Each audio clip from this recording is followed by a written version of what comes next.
prepare to put the back on.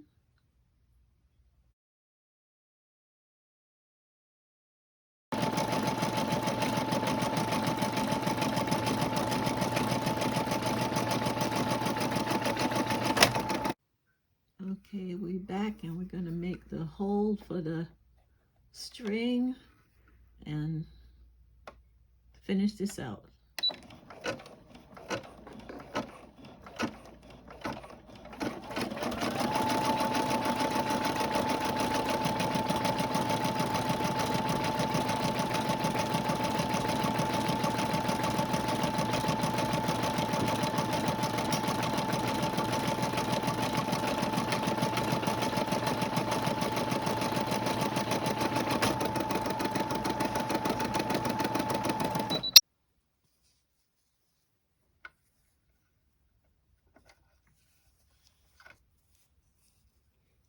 I'll finish this one after I put some